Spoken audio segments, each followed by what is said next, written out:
Bonjour à tous, bonjour chers journalistes, chers amis, chers partenaires qui sont ici devant avec nous.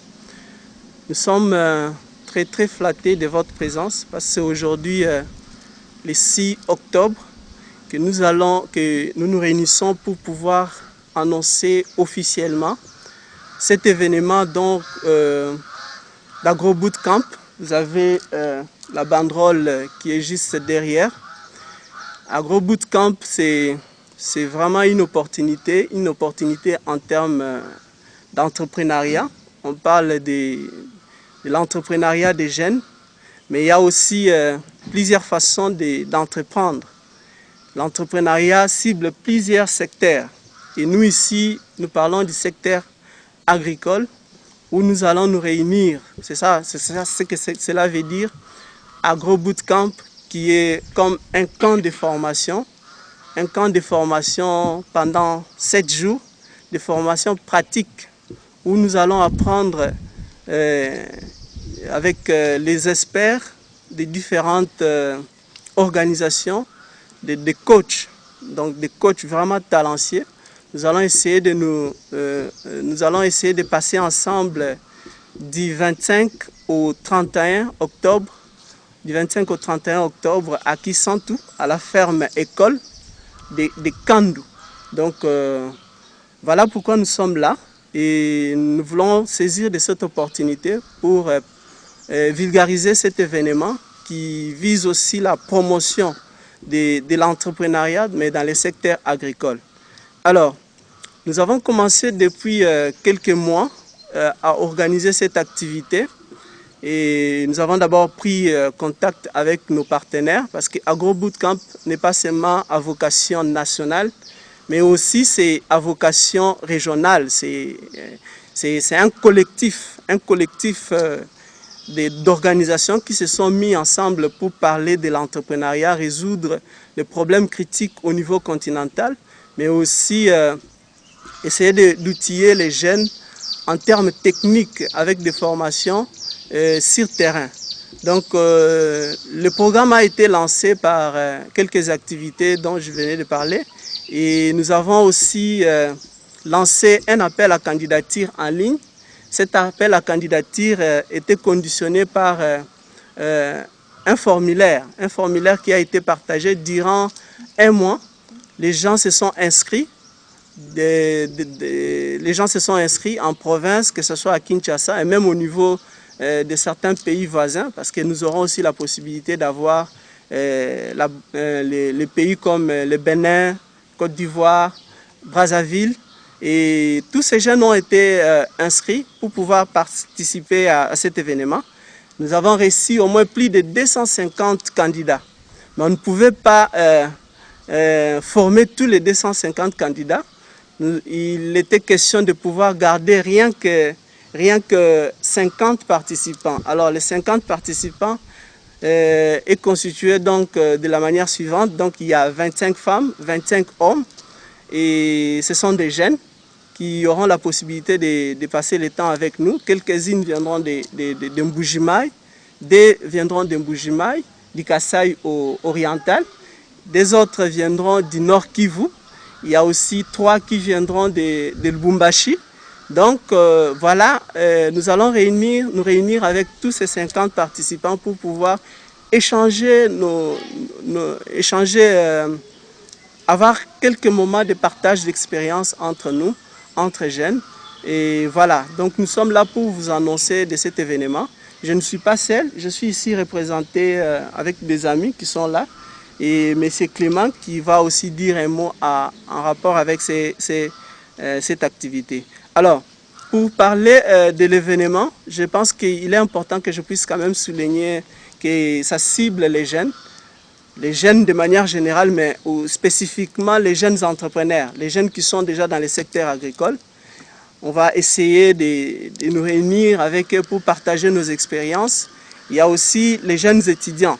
Donc il y a les jeunes étudiants, il y a aussi les jeunes, on peut dire les jeunes sans emploi. Et au-delà de ces profils, il y a aussi toutes les personnes, c'est-à-dire les chercheurs, des personnes qui désirent encore renforcer leurs capacités. ou soit partager leur expérience avec les différents participants à cette rencontre. Donc voilà, merci. Je vais donner la parole à M. Clément Tengue, qui est notre coach. Lui, il va essayer de parler un peu de manière générale de ce qui va se passer en termes de modules, la matière qui sera donnée. Voilà, merci beaucoup. Ok, merci pour la parole. Comme le disait tout à l'heure le collègue André Molino, aujourd'hui la RDC est butée à un grand problème de sécurité alimentaire. Les pays disposent de grandes potentialités, mais sur les plans pratiques, ces potentialités ne sont pas exploitées. Et nous sommes obligés d'importer une grande quantité d'aliments que nous pourrions produire localement. Nous avons plus ou moins 80 millions d'hectares arables qui peuvent être exploités dans l'agriculture, mais malheureusement, jusqu'à ce jour, moins de 10% sont exploités. Alors, dans ce sens, nous cherchons à accompagner les jeunes, non plus dans la formation théorique, mais une formation pratique qui se tiendra en milieu réel. Donc, ils vont apprendre en pratiquant. Les jeunes viendront de différents horizons. Il faut dorénavant qu'ils deviennent des entrepreneurs, mais entrepreneurs agricoles. Donc, nous allons partir de l'agriculture de subsistance pour aller vers l'agriculture entrepreneuriale. L'agriculture qui peut créer des richesses, qui va permettre à ces jeunes de se prendre en charge.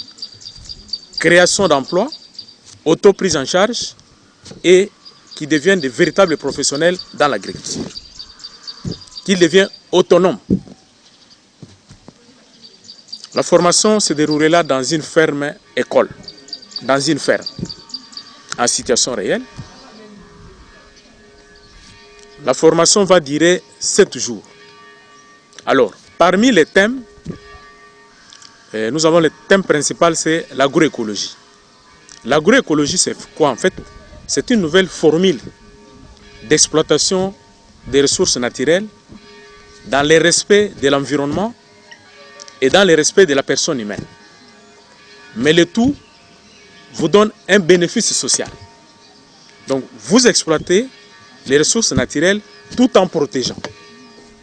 Comme vous le savez, aujourd'hui, l'homme est l'ennemi principal des ressources naturelles en termes d'exploitation abusive. Les activités humaines détruisent l'environnement.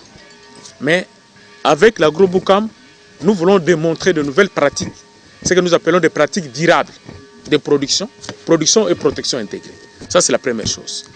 Deuxième chose, il y a un certain nombre de filières qui sont retenues, notamment les maraîchages, les cultures de légumes.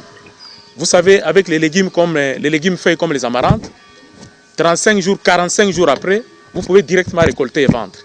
Dans une année, vous pouvez aller jusqu'à 8 cycles de production. En ce qui concerne les cultures maraîchères.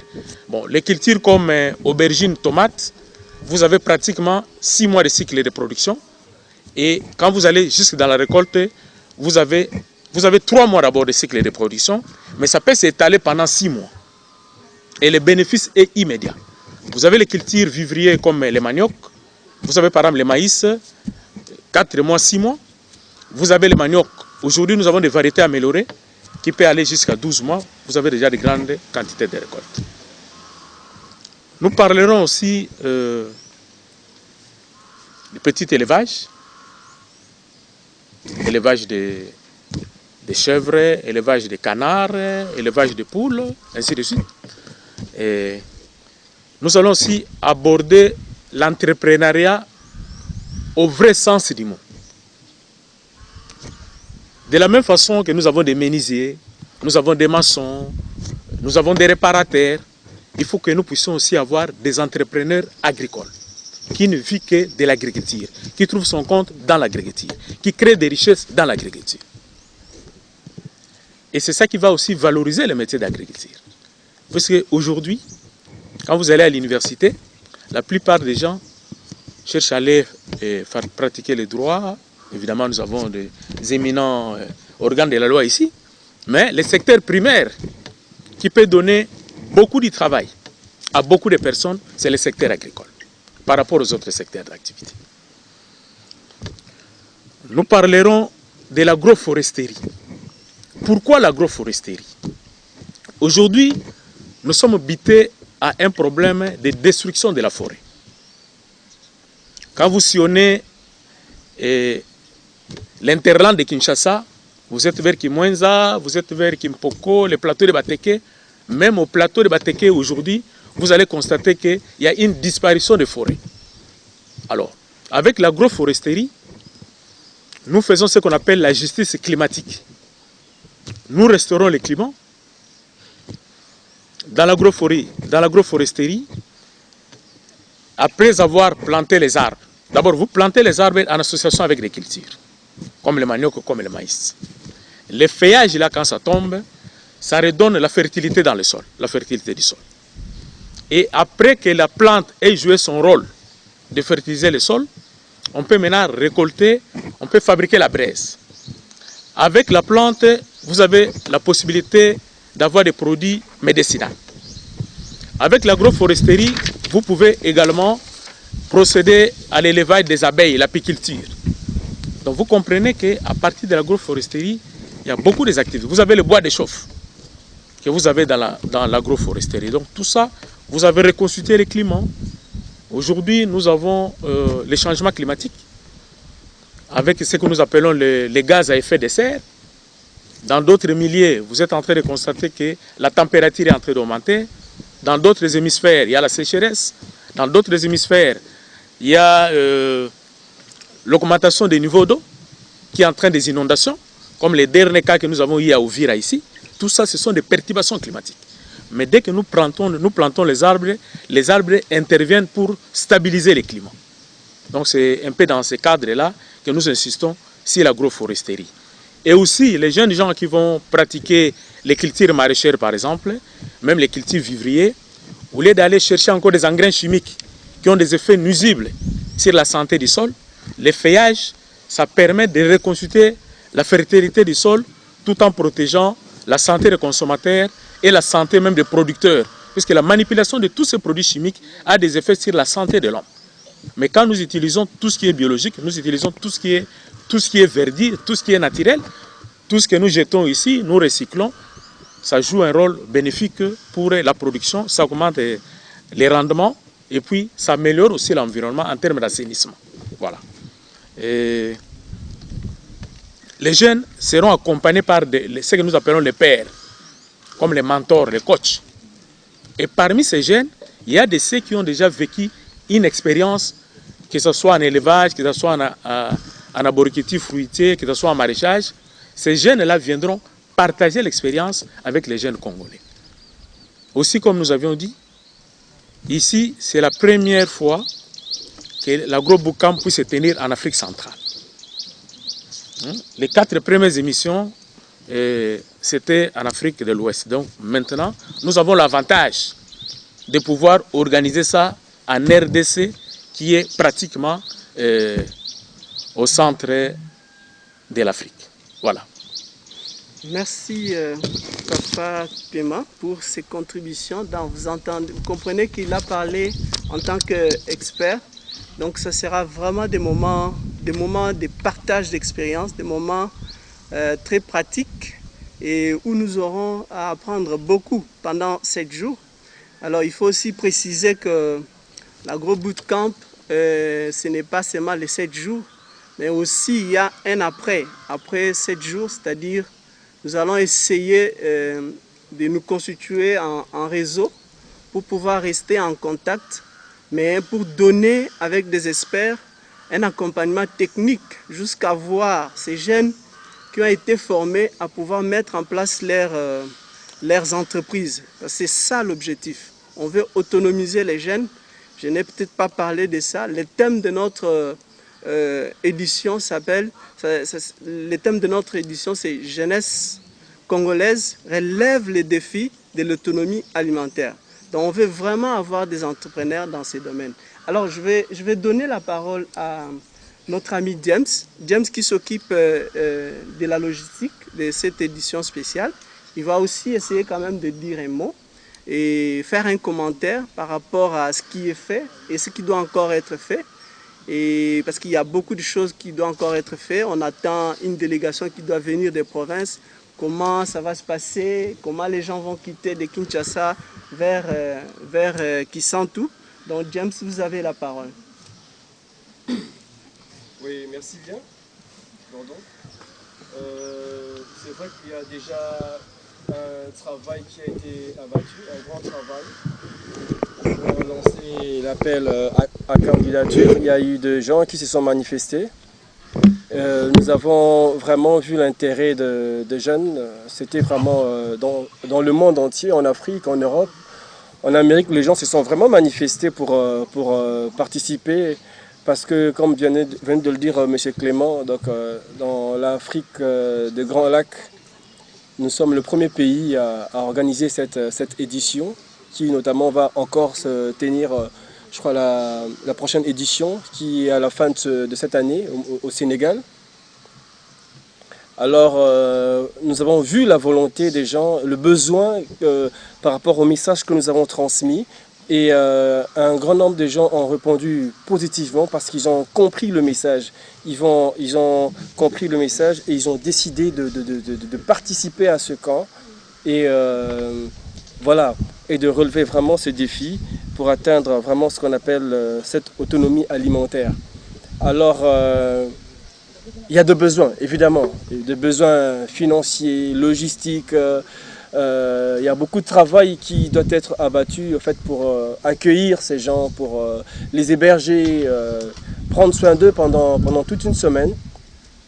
Alors c'est en ce moment que nous profitons justement de lancer un appel à tous nos partenaires qui sont déjà avec nous, de considérer justement le sérieux avec lequel nous avons déjà travaillé dès le départ, et à tous ceux qui peuvent nous suivre au travers de différents médias, de pouvoir vraiment nous prêter main forte, parce que nous avons besoin de ça. Ce n'est pas forcément pour nous, l'organisation, mais c'est pour le Congo tout entier, parce que nous avons vu que 80 millions de terres arables et plus de 80 millions d'habitants, mais quand on regarde la plupart des denrées de première nécessité comme l'ail qui vient de la Chine, l'oignon importé du Cameroun ou encore le Brésil qui nous apporte beaucoup de choses.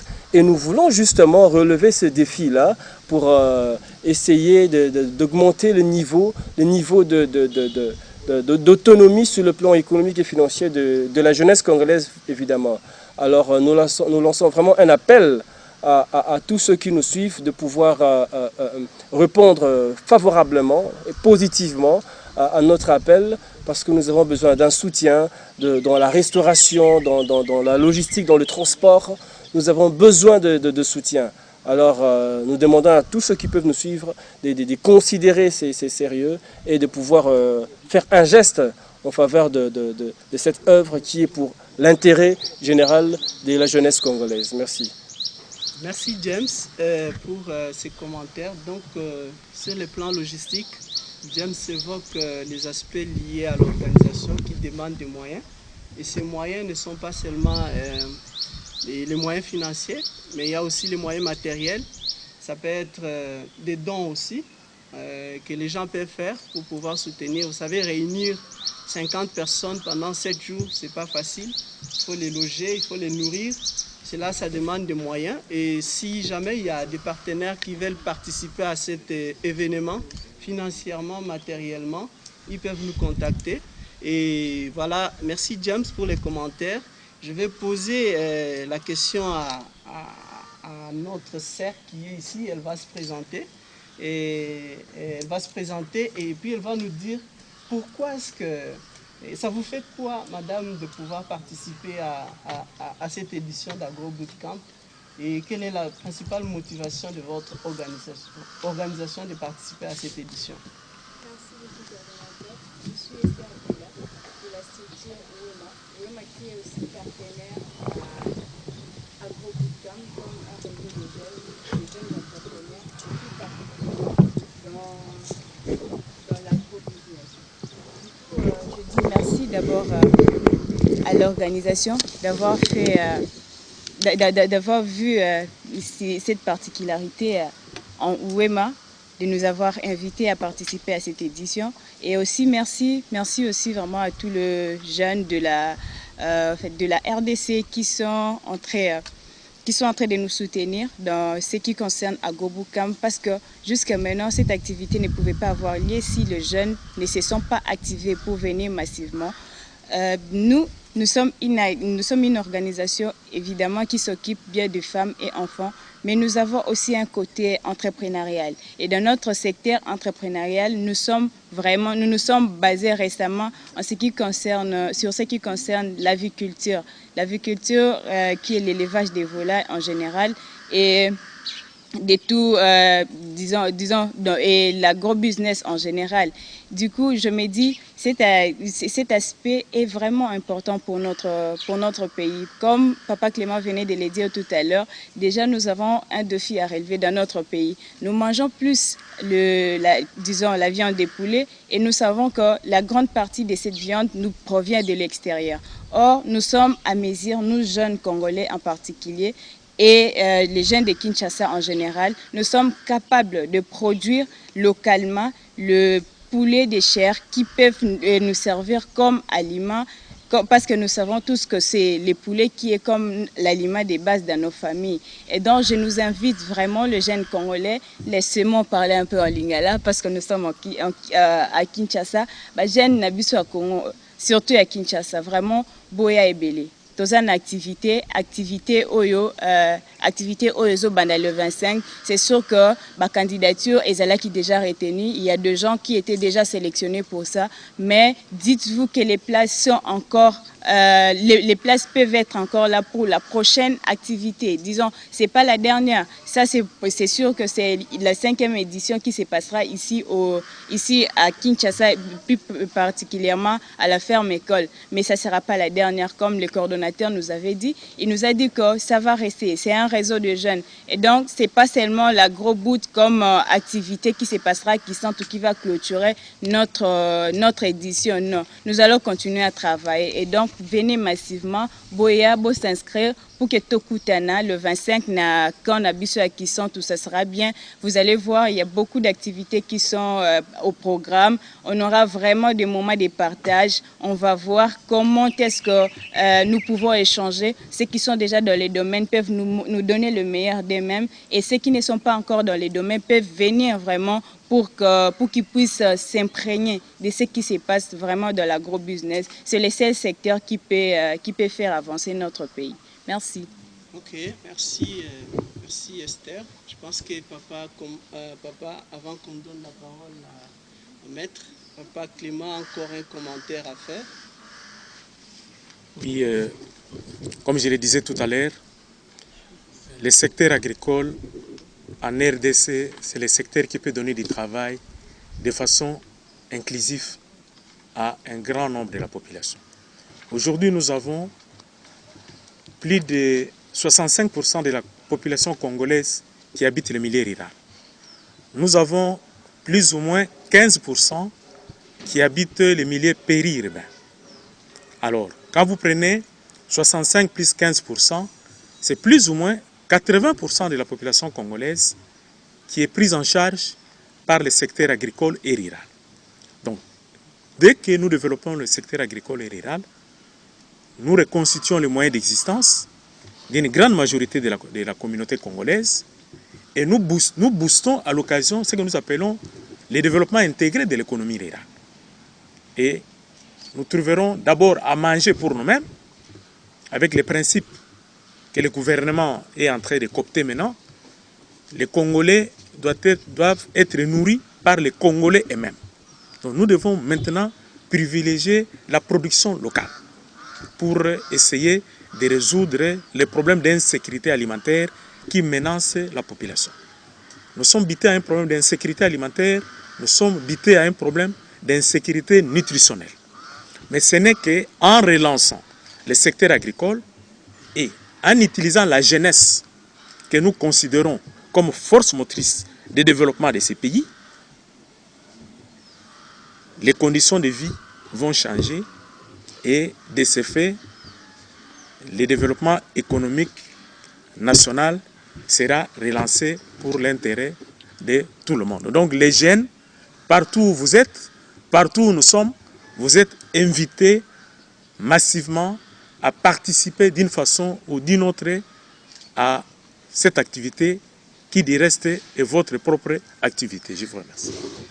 Merci Papa Clément, et il a tout dit, il est vraiment clair et il a bien expliqué ce qui nous attend. Donc les jeunes doivent s'impliquer, et ça a été en Afrique de l'Ouest et maintenant c'est le tour de l'Afrique centrale, une première édition. Donc nous sommes très fiers de pouvoir participer à cet événement, nous en tant que pays, nous jeunes de la RDC, et c'est pour résoudre les problèmes critiques de notre pays, donc l'entrepreneuriat. Donc nous allons aussi essayer de donner la parole au maître Daniel, qui va essayer de dire aussi un mot. Et il fait partie de l'ONG Femmes et Enfants, qui est d'ailleurs aussi parmi les organisateurs.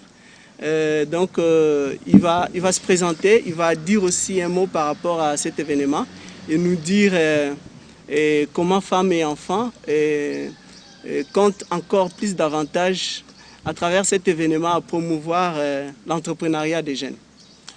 Merci Monsieur le coordonnateur pour la parole. Je suis maître Daniel Mfoumaondi, conseiller juridique de l'ONG Femmes et Enfants.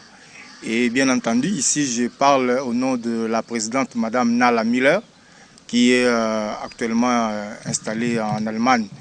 Et au fait, l'ONG Femmes et Enfants a été mise au parfum de ce grand projet Agro Bootcamp à travers sa présidente. Et lorsque les comités se réunissent pour étudier, n'est-ce pas, le bien fondé de ces grands projets qui se réalisent pour la première fois en Afrique centrale, nous avons compris qu'il est question de la jeunesse, il est question de l'entrepreneuriat, il est question de l'agriculture, qui est pratiquement le moteur de développement de l'économie de notre pays particulièrement, et comme de toute l'Afrique en général.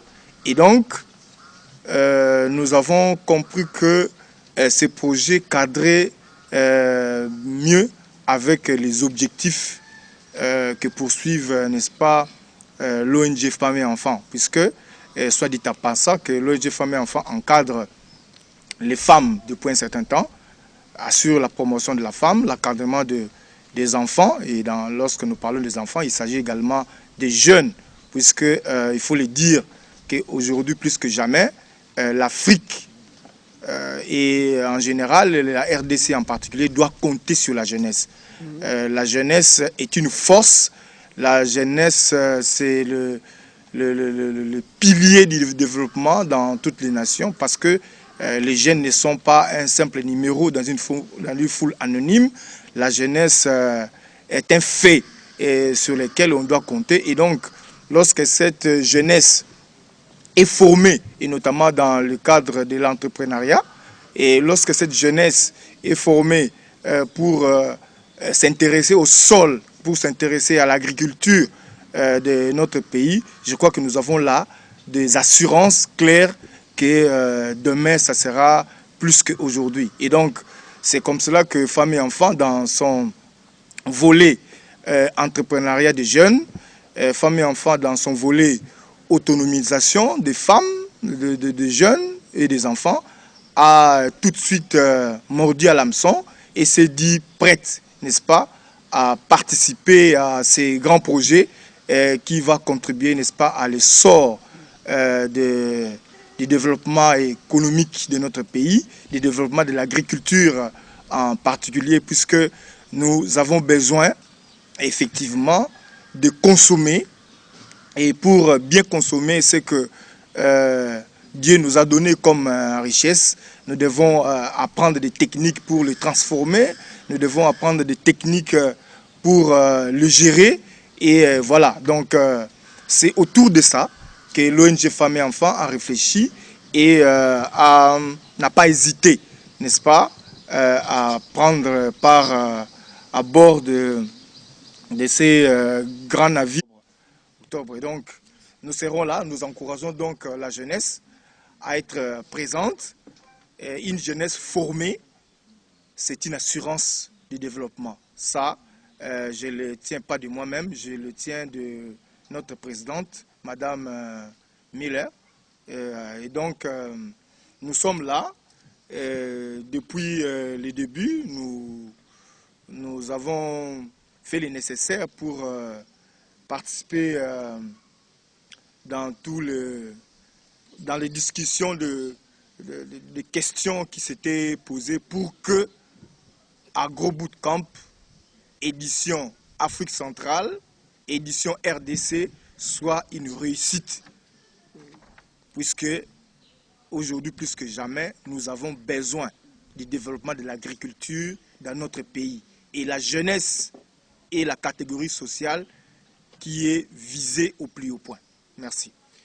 Merci maître. La jeunesse, c'est la catégorie qui est visée au plus haut sommet. Ça, c'est bien dit. Merci beaucoup. Et je pense qu'il faut souligner aussi quelques éléments. Cette édition d'AgroBootcamp RDC, et là, vous voyez, ce sont les co-organisateurs et ces différentes organisations. Et nous avons aussi besoin des partenaires, financiers. Nous sommes en train de discuter avec plusieurs partenaires, entre autres la Fondation Ansandel. Mais il y a déjà des partenaires qui ont accepté d'appuyer techniquement cette activité et aussi financièrement. Nous avons par exemple le programme GATSA. GATSA, c'est un programme sur l'agriculture intelligente. Donc, c'est un programme de la FAO avec qui nous sommes en contact. Ils sont avec nous. Il y a aussi les PNID avec qui nous sommes en train de travailler depuis des années. J'ai dit ici, je parle de Upland Congo, qui a accepté d'accompagner aussi cette activité. Mais la porte reste vraiment ouverte à d'autres partenariats qui veulent bien accompagner pour pouvoir promouvoir l'entrepreneuriat de la jeunesse. Alors, il y a aussi une autre organisation qui est ici représentée par le secrétaire général. Donc, il va essayer de se présenter. Je ne vais pas le présenter, il va se présenter, nous dire. Et lui, ici, je précise qu'avant, l'AgroBootcamp, c'est la première édition en RDC, mais c'est la première fois en RDC, mais quand ça s'est tenu en Afrique de l'Ouest, les jeunes s'enregistraient, mais pour y participer, ils étaient butés au problème des déplacements, donc le problème de prise en charge. Alors ils s'étaient enregistrés, mais malheureusement, ils n'est pas allé à cause des problèmes de prise en charge. Alors cette organisation a été prise dans l'organisation de cet événement, donc ils sont ici représentés. Et il va essayer de présenter leur organisation et puis nous donner les principales aussi motivations. Merci beaucoup, Monsieur Le Cordon. Je suis Monsieur Djibril Moulamba Ozano. Je suis le secrétaire général de l'ONG Dibondo Kimbangu. Je représente ici notre structure au nom de Monsieur Beverly, qui est le directeur général de l'organisation APC. Notre première motivation de prendre part à cette organisation, nous sommes sans ignorer qu'aujourd'hui, le monde tout entier, et surtout après cet triste événement de la Covid-19, l'économie mondiale est surtout bougée partout. Alors, et la pauvreté en Afrique, le simple moyen pour les résoudre, c'est juste passer par les moyens de l'agriculture. Ou encore, comme venait de dire notre expert, c'est basé sur l'agroécologie. Alors, l'ONG Dibondo Kimbangu étant une organisation qui prône le développement de la jeunesse, est basée beaucoup plus aussi dans l'agroécologie. Nous avons été aiguillonnés de prendre part et d'être parmi les co-organisateurs de l'AgroBootcamp RDC, la 5e édition, porter aussi notre pierre et puis contribuer au développement de la jeunesse. comme on dit que le développement est un jeu d'ensemble, un processus d'engagement et de responsabilités afin de lutter contre l'insécurité alimentaire et nutritionnelle, et puis lutter contre le chômage et booster le secteur agricole afin de produire les richesses et au besoin d'améliorer les conditions sociales de la population africaine et congolaise en particulier. Voilà un peu en quelques mots la motivation de l'ONG d'Ibundu Kimbangu dans cette organisation de la 5e édition d'AgroBoot Camp RDC. Merci M. Dubril pour les commentaires. Je pense qu'on a trop parlé. Je peux vous laisser aussi poser des questions. Si vous avez des questions, nous sommes là disposés. Nous sommes devant vous. Merci.